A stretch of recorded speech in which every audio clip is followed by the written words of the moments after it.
नमस्कार, स्वागत है आप सभी का एवाइन के इस खास कार्यक्रम में। कहते हैं कि किसी का नाम बड़ा होता है, किसी का काम बड़ा होता है। कई बार नाम तो विरासत से बड़ा होता है, लेकिन काम हमेशा करामात से बड़ा होता है। इसी सफर में आज हमारी मुलाकात हो रही है श्रीमती वीना जी से, जो कि एक सामाजिक कार्यकर्ता है। वीना जी, बहुत बहुत स्वागत है आपका हमारे इस चैनल पर और बहुत बहुत स्वागत। बताइए जी। मेरा नाम वीना सिंह हुआ। मैं करीब ये मैं सेवा भारती समिति से जुड़ी हुई हूँ। करीबन 4 साल पूरे हो गए मुझे। और इसमें बेसिकली जो है मेरा ये रहता है कि मेरा शुरू से रहा कुछ ना कुछ अलग करने का, अपने जीवन में कुछ अलग। तो इसके लिए मैं इसमें जुड़ी और सेवा भारती समिति में मेरा ये था कि जो ये ऐसे झुग्गी झोपड़ी और ऐसे बस्ती वाले बच्चे जो हैं, जो इस तरीके से भटकते रहते हैं बेचारे, इन पर काफी मुझे रहम आया, जो कि हमारे ज्यादा दूर डिस्टेंस पे नहीं है हमारे घर से। तो फिर मैंने इनको इकट्ठा किया और इनको इकट्ठा करके इनको मैंने पढ़ाने का काम शुरू किया, बेसिक एजुकेशन और थोड़ा सिविलाइजेशन, सिविलाइज्ड वे में, साफ सुथरा नीट एंड क्लीन रहना। क्योंकि ऐसे थे ये लोग कि मतलब ये कचरा बिनना और ये करना, इस तरह का इनका मतलब रहा है, शुरू से ही रहा। तो मुझे लगा कि ये इन बच्चों के लिए कुछ करना चाहिए। तो फिर मैंने इनके लिए जो है इनको सबको इकट्ठा किया। करीब 25-30 बच्चे हैं जो कि रेगुलर आते हैं डेली हमारे पास। और मैं इनको बेसिकली सब पेंसिल, कॉपी, रबड़, सब बैग वैग सब इन लोगों को दिया है हमने, देते भी रहते हैं बीच बीच में। और डेली इनको जो है हम पढ़ाते हैं, करीब 1.5 घंटा, 1.5 आवर इनको टाइम देती हूँ मैं जी। हाँ। कहीं कहीं कर्म बड़ा होता है, कहीं धर्म बड़ा होता है, लेकिन आपकी जो ये यात्रा रही है, इस यात्रा की शुरुआत कैसे हुई, जरा हमारे दर्शकों को बताइए। अच्छा, इस यात्रा की शुरुआत ऐसी हुई कि अब जब मैं मुझे लगा कि मैं अब हर तरह से अपने घर से कंप्लीट, मेरा जो भी जिम्मेदारियां मेरी पूरी हो गई हैं, है ना, और मेरे पास पूरा टाइम है मेरे पास कि मैं कुछ इस तरह का करूं, समाज के लिए कुछ करूं। तो फिर मुझे लगा कि मुझे अब इसमें अब मेरे एक डाइवर्सन, एक लाइफ का जो है हमने चेंज किया अपना, कि घर के घर के कामों से निवृत्त होकर और मैं इसी काम में जुड़ी रहती हूँ, मतलब पूरा टाइम देती हूँ मतलब इसमें। और अभी एक महिला प्रशिक्षण का संस्थान सेवा भारती के माध्यम से है, जो गोकुल में चलाती हूँ। तो अभी तक तो यही चल रहा था, लेकिन अभी मैं एक जगह चेंज किया है उसका। तो इसमें जो है करीबन 20 महिलाओं को प्रशिक्षण देने का काम किया है महिलाओं को, ताकि वो सेल्फ स्वावलंबन हो सके वो लोग।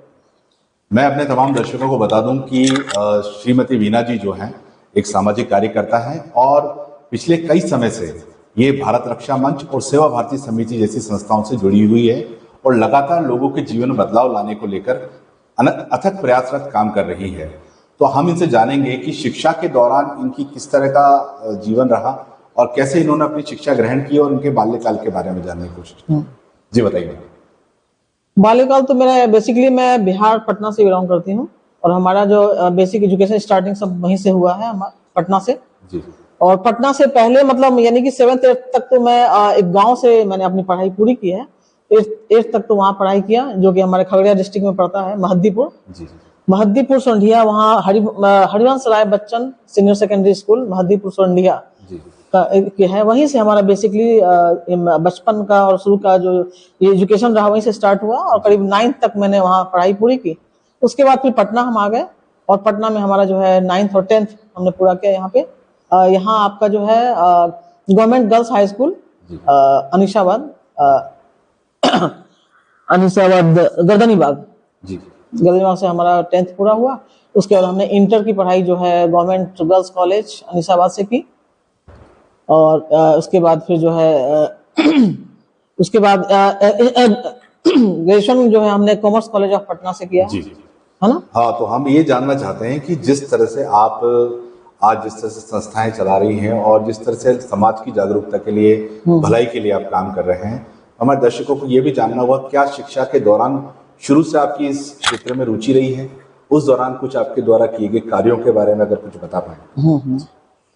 उस दौरान तो बहुत ज्यादा तो नहीं बता पाऊंगा है ऐसा कुछ, क्योंकि एजुकेशन में और इसमें लगी रही। उसके बाद एजुकेशन पूरा होते ही हमारी शादी हो गई और शादी के बाद फिर बच्चों की जिम्मेदारी आ गई हमारे ऊपर। तो उस समय तो मैं ऐसा कुछ नहीं, लेकिन दिमाग मन में था ऐसा कि आगे हमें कुछ ना कुछ करना है, बिल्कुल अलग हटके, परिवार से अलग हटके हमें करना है।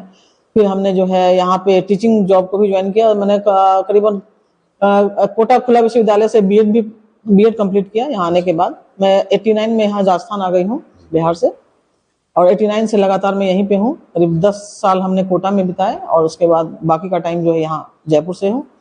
और मैं फिर उसके बाद बीएड करने के बाद टीचिंग ज्वाइन किया। टीचिंग में भी मैं बच्चों को पढ़ाती थी स्कूल में। फिर मैं कुछ बच्चों को निःशुल्क जो है ट्यूशन लेती थी मैं, जी ताकि कुछ इनका भी वो हो। तो इस तरीके से मैं स्टार्टिंग में से ही मेरा रहा इस तरह का। तो फिर पढ़ाने के दौरान जो है काफी कुछ मैंने टीचिंग के बाद फिर लगा कि मुझे कुछ और डिफरेंट करना चाहिए, कुछ अलग करना चाहिए।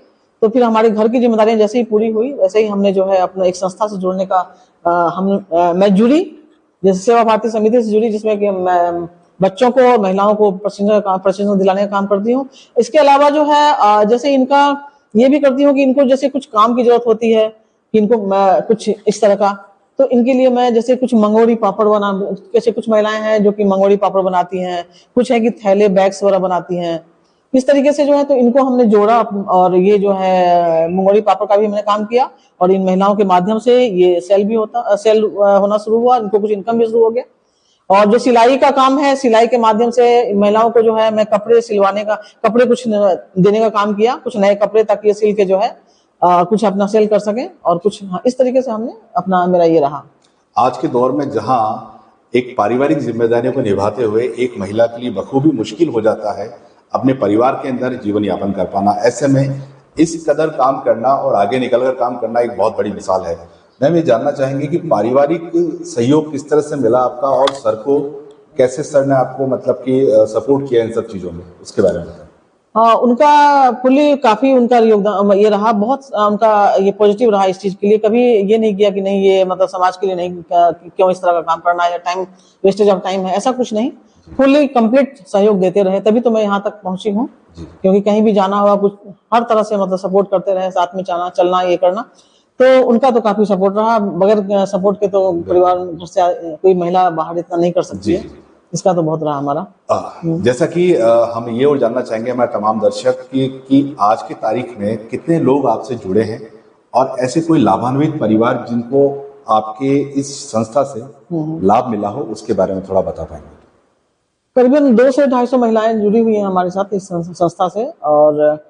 और ये है कि कोई भी निडी जो महिला होती हैं, किसी भी तरह का उनको प्रॉब्लम होता है, किसी अगर आर्थिक दृष्टि से, तो थोड़ा उनको मैं हेल्प करती हूँ।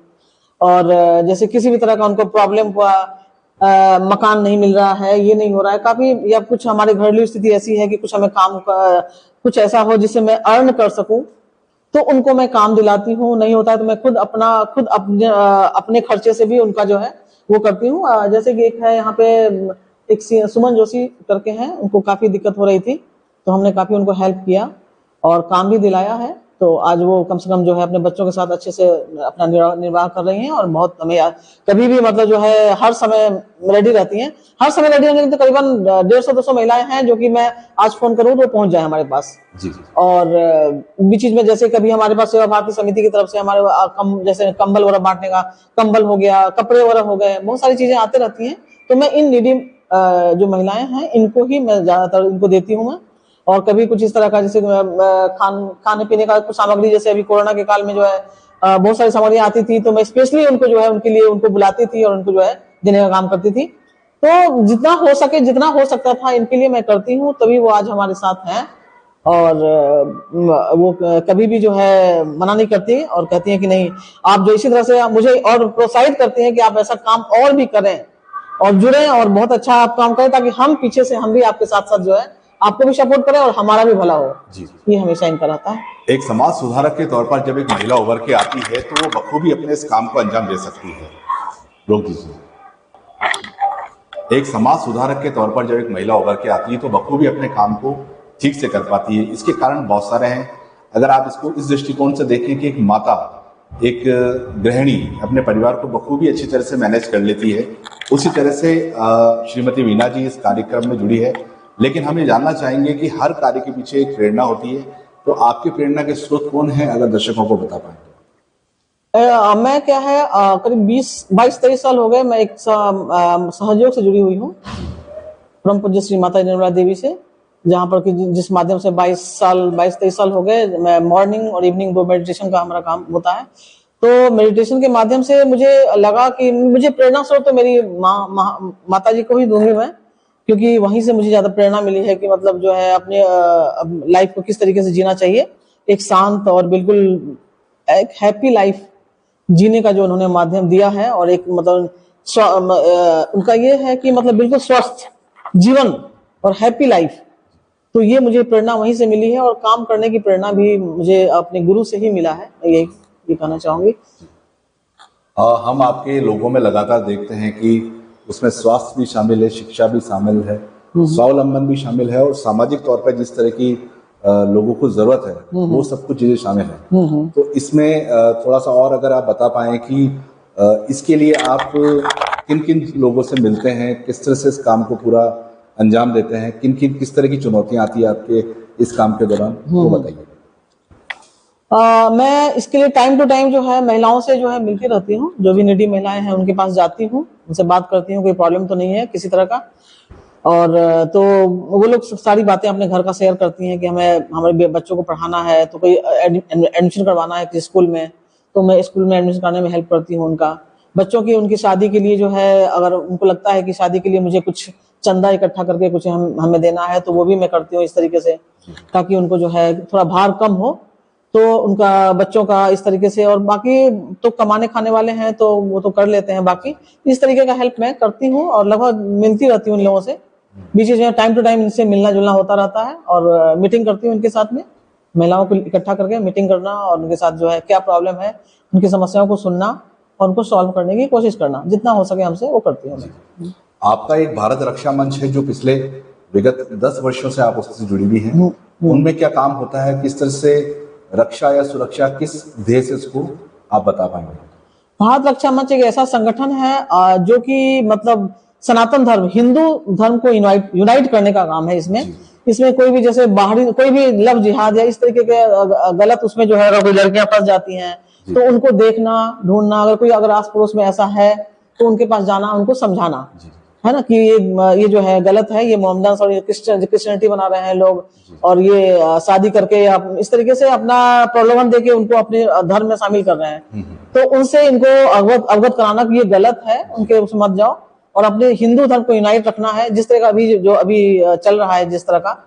तो इनको ये करने का काम करती हूँ। ये जो भारत रक्षा मंच है, ये बेसिकली ये चीज है कि इसमें इनको कि इसका मेन उद्देश्य ये है कि अपना ये जो भी रोहिंग्या जो अपने जो है घुसपैठिए हैं, जो घुसे हुए हैं, इनको जो है अगर टाइम टू टाइम पता चल जा रहा है इनका, तो इनको हम खबर करते हैं अपने संगठन में, और वो लोग आते हैं, और इस तरीके से इनका फिर हम इनको समझा बुझा के, इनको जहां तक होता है अपने मोहल्ले में जो भी इर्द गिर्द है उनको कोशिश करते हैं वो यहाँ से निकल जाए। तो इनका ये है। दूसरा है कि अगर अपनी सुरक्षा अगर करनी है अपने, जैसे बाय द वे इस तरीके का हो, तो हमारे यहाँ तलवार, लाठी भारत रक्षा मंच जो है ये सब भी प्रदान करती है, और हम लोग का ये रहता है कि हर घर में एक तलवार हो, एक लाठी वगैरह हो, ताकि अपनी सुरक्षा आप कर सकें। तो इस तरह का काम जो है इसमें रहता है, और टाइम टू टाइम हमारा मीटिंग होते रहता है। और जो भी जितने भी वीर सावर जैसे हुए हैं, जैसे आपके जो वीर सावरकर हो गए, शिवाजी जयंती हो गई है ना, अहिल्याबाई होलकर जयंती हो गई, जो भी महान कार्य करने वाले जो अपने हिस्ट्री में है, जो कि अब लुप्त होता जा रहा है, उसकी जयंतियां हम लोग जो है मनाते हैं। हर महीने हमारी मीटिंग होती है, और बड़े बड़े लोग ये जो है जिन्होंने अपने देश के लिए कुछ किया है, इनकी जयंती मना के हम लोग जो है उनके बारे में बताते हैं, अपने बच्चों को इकट्ठा करते हैं सारे, और बच्चों को है उनको सबको समझाना बताना कि ये भूले नहीं इस चीज को, जो हमारे यहाँ ये चीज। इस भारत रक्षा मंच में क्या महिलाओं और लड़कियों के लिए किसी तरह का आत्मरक्षा का प्रशिक्षण भी दिया जाता है? हाँ, आत्मरक्षा का भी प्रशिक्षण दिया जाता है। इसमें आपका जो है जूडो कराटे वगैरह का भी है, लाठी सिखाना, जैसे किस तरीके से आपको जो है अपनी सुरक्षा के लिए आप किस तरीके से करते हैं, ये ट्रेनिंग भी दी जाती है इसमें।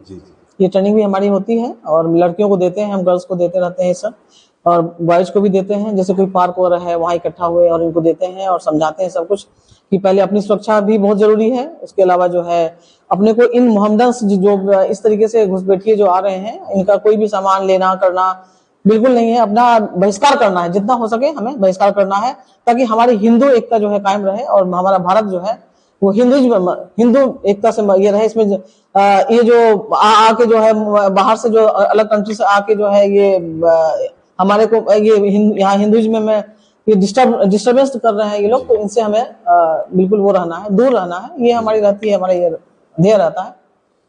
हम जानना चाहेंगे तमाम दर्शकों को कि इस कार्यक्रम से जुड़ने के बाद में अब आपका भविष्य क्या देखती हैं, इसमें आपकी क्या अग्रिम योजना रहेगी? अगर मेरा तो बस इस सेवा का भाव है कि अपना सेवा के जितना हमसे हो सके मैं सेवा कर रही हूँ और आगे फ्यूचर में भी करती रहूंगी। जी। और जो अच्छा मतलब जैसे कोई भी इस तरह का चांस मिलता है मुझे, अगर बाय द वे कहीं आगे कुछ अगर राजनीति में भी अगर कुछ अगर ऐसा चांस मिलता है, अगर कोई हमें जगह मिलती है तो मैं उसमें भी चाहूंगी कि मैं आ जाऊं, कोई दिक्कत नहीं है। लेकिन मैं मेरा मेन जो मेरा बेसिकली रहेगा वो सेवा का ही रहेगा। सेवा। हाँ, सेवा मेरा सेवा परमो धर्म और सेवा। जी बिल्कुल। तो हमारे तमाम दर्शकों को क्या संदेश देना चाहेंगे जो आज आपको देख रहे हैं, उनको अगर कोई संदेश देना चाहें तो? मैं तो यही कहना चाहूंगी अपने दर्शकों को कि आप लोग जो है एकजुट होकर रहें, अपनी सनातन धर्म को बचाना है और कभी भी किसी के प्रलोभन में ना आए। अपना जो है सनातन धर्म को अपने हिंदू यूनाइट होकर रहना है और अपने आप को बचाने की सेल्फ डिफेंस ज्यादा जरूरी है। सेल्फ डिफेंस जरूर करें अपने, और सेवा का भाव रखें। जो भी आपके आसपास समाज में अगर कोई इस तरह के लोग हैं जो कि वंचित हैं, उपेक्षित हैं, उनको भी, उनके लिए भी हम जैसे मैं करती हूँ वैसे आप लोग भी थोड़ा ध्यान दें और उनके लिए करें। तो ये इससे बड़ा जो है बड़ी खुशी की बात क्या हो सकती है। और ये बहुत ही एक तरह से बहुत ही महान कार्य कहा जाए इनके लिए जो अगर हम कर सकें तो मैं तो यही दर्शकों को बोलूंगी कि आप भी मेरे साथ जुड़े, जितना जुड़े, और जो भी आपकी नीड है वो सब मैं अपना आपको जो है हर तरह से आपको हेल्प करने की पूरी कोशिश करूंगी। और हमेशा मेरे साथ जुड़े रहें और जितनी ज्यादा संख्या में आप जुड़ेंगे हम उतने ही ऊपर अप्रोच करके जो है आपको हर तरह से आपको जो है हेल्प करने की पूरी कोशिश करूंगी। मैडम, एवाइन से जुड़ने के लिए बहुत बहुत धन्यवाद और आभार आपका। धन्यवाद आपका, बहुत धन्यवाद। तो ये थी हमारे साथ श्रीमती वीना जी जो कि एक सामाजिक कार्यकर्ता है। फिर मुलाकात होगी एवाइन के खास कार्यक्रम में। धन्यवाद।